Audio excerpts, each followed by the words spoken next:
නිරෝෂන් කියලා වනේ තුමර නම කිරතේ පස්සේ නිරෝෂන් කියලා කියන්නේ සේරම කිව්වා මේ දැන් පාර්ලිමේන්තුවේ අප්‍රාහුණ මේ ඔබතුමාලගේ උපදෙස් අපට අවශ්‍ය නැහැ කියන කතාව කියුණා. දැන් ඔබතුමා මේ යෝජනාවක් කරලා ඒකට පිළිගන්නද මේකට දෙන්න හේනවනේ එපා කියලා.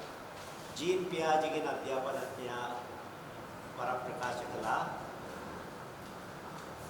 අස්සයා ජලයට රැගෙන යෑම අසරුවාගේ කාර්යයක් වුවත් ජලය බීම නොබීම අස්සයාගේ කාර්යයක් කියලා.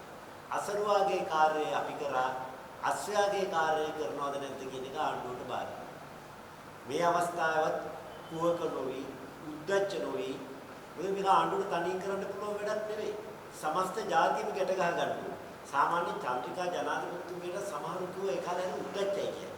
හැබැයි මට තාම මතකයි සීලුම පක්ෂ නායකයන්ට ආරාධනා කරලා ප්‍රතිඥාවක් දුන්නා අපි ජාතියේ අභිවෘද්ධිය වෙනුවෙන් සුනාමි වැටුණු රට යලි ගොඩනගන්න සාමූහිකව කටයුතු කරනවා කියලා. මට හොඳට මතකයි සෝමවංශ අමරසිංහ මහත්මයාත් ඒ ප්‍රතිඥාව ලබා දීමේ ක්‍රියාවලියට සම්බන්ධ වුණා.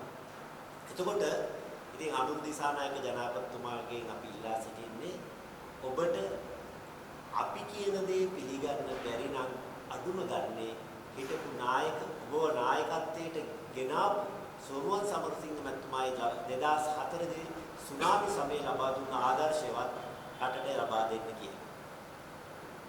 ඒ කියන්නේ යම් හේකින් පිළිගනී වගේ නේද?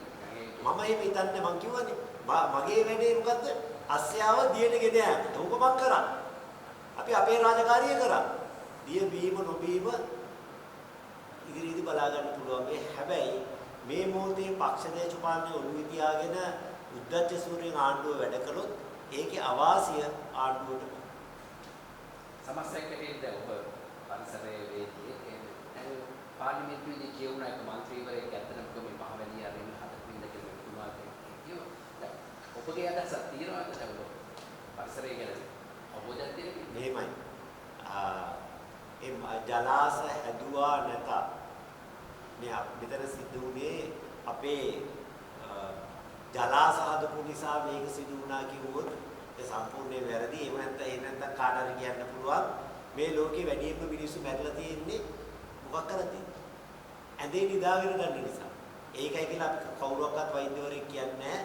ලෝකේ වැඩිම මියගොස් ඇත්තේ ඇඳ මතය. ඒ නිසා ඇඳවල නිදා ගන්න එපා. ඒක අවදානම් සාගතයි. ඊළඟට මිය ගිහිල්ලා තියෙන්නේ වාහනවලදී. ඒකින්ද වාහනවල යන්න එපා. ජලාශ හැදීම නෙමෙයි වරද. ඒ ජලාශවල ජලය නිසිලස කළමනාකරණය කරගන්න ආණ්ඩුව අසමත් වීමයි වරද. අවාසනාවට බුදුරජාණන් වහන්සේ දේශනා කරලා තිබෙනවා දුකට හේතුව සොයාගත නොහැකි පුද්ගලයා කිසි දිනක දුකින් මිදීමට අසමත් වන්නේ කියලා. ඉතින් මේ මහා විනාශයට හේතුව හඳුනගන්න බැරි ආණ්ඩුවට නැවත වතාවක් මෙවැනි විපතක් නොවන බවට වග බලා ගැනීමේ හැකියාව නැත්තේ කියලා නම් මට බය නැතුව ප්‍රකාශ කරන්න පුළුවන්. දැන් ඔබතුමා එකවරක් කිව්වා මේ නඩු දානවා කියලා මේ ජනාධිපතිතුමාට ඔබතුමා හිතන්නේ. දැන් මේ මහින්ද ජයසිංහ මහත්මයා කියලා මේ සමාජ මාධ්‍යයේ යනවා මේ නඩු දානවා විපක්ෂයට මේ කාරණේ දැනගෙන ඉඳලා කිව්වේ නැහැ. කොයින්ද විපක්ෂ දැනගෙන තියෙන අපි මේ තොරතුරු දැනගන්නේ මේ සිදුවීම වුණාට පසු මේ කාරණේ ගැන අධ්‍යයනය කරන්නේ. දැන් මේ තොරතුරු අපි දැනගන්නේ කොයින්ද? ස්ථාන දෙක තුනකින්.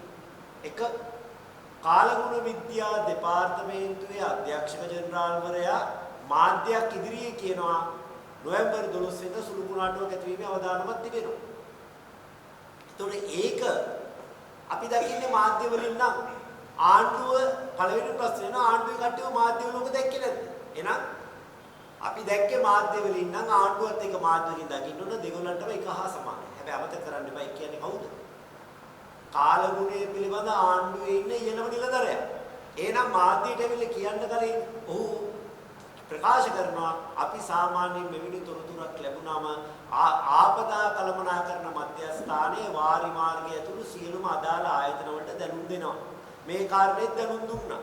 ඔය කාලගුණේ තියෙන්නේ ආපදා කළමනාකරණ මධ්‍යස්ථානයේ තියෙන්නේ ජනාධිපතිතුමා යටතේ. ඒකේ ප්‍රධානියා ජනාධිපතිවරයාතුමා විසින් පත් කළ නිලධාරියෙක්. එතකොට ඒ නිලධාරියා නිලධාරීන්ට තොරතුරු ලැබිලා ඒවකට කටයුතු නොකිරීම අපේ වරදක්.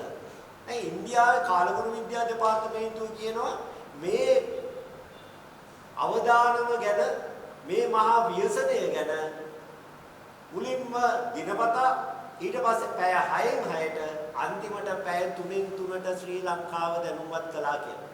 ඒ ශ්‍රී ලංකාව කියන එක උන් අදහස් කරන්නේ ශ්‍රී ලංකා ආණ්ඩුව මිස ශ්‍රී ලංකාවේ විපක්ෂය නෙවෙයි. ශ්‍රී ලංකා නිදහස් පක්ෂය. මම හිතන්නේ ඉන්දියාවේ කාලගුණ දෙපාර්තමේන්තුව එච්චර මෝඩ වෙයි කියලා. ඔය ඉන්දියාවට අපහාස කරේ මට නෙවෙයි. මටවත් විපක්ෂයටවත් නෙවෙයි. හරි ඒක පොවසි.